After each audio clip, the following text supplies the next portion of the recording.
Once upon a time, in a world where dragons ruled the skies and strategy ruled their minds, there lived a young dragon named Ember, whose fiery ambition was matched only by his skill at the dragon's Gambit. I'll be the greatest player ever. Just you wait and see. The dragon's Gambit was no ordinary game. It was a test of wit, wisdom, and sometimes a dragon's very worth. As Ember grew, so did his reputation. He breathed fire and moved pieces with equal ferocity. Though, the pieces didn't seem to mind the fire. Fireproof pawns, you see. Be careful, young one. There's more to life than winning. What could be more important than that? A bigger trophy case?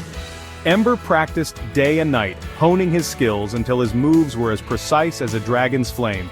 And let me tell you, dragons are pretty precise with their flame throwing.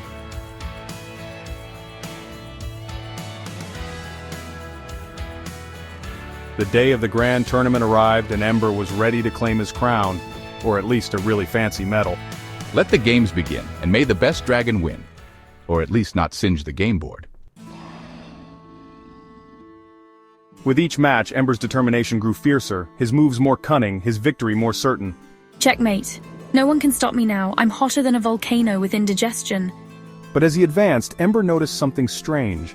The joy he once felt while playing began to fade, like a dragon's scales losing their luster.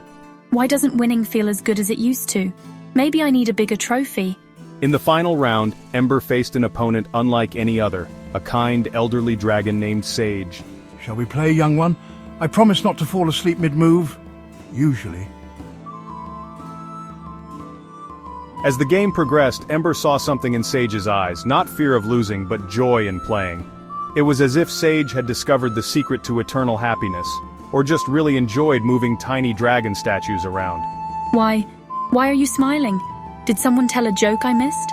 Because win or lose, I'm doing what I love. Plus, these chairs are surprisingly comfortable. In that moment, Ember realized something that would change him forever. It hit him harder than a knight's surprise attack. I forfeit the match.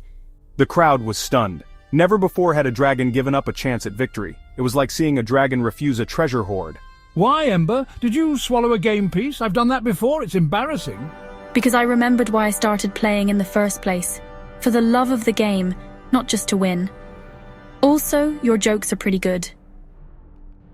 And with that simple act, Ember learned that true victory isn't always found on the board. Sometimes it's found in a really good handshake, or claw shake in this case.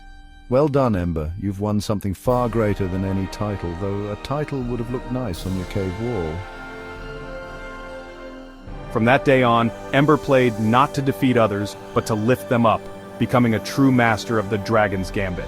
And in doing so, he discovered that the greatest game of all was the game of life itself.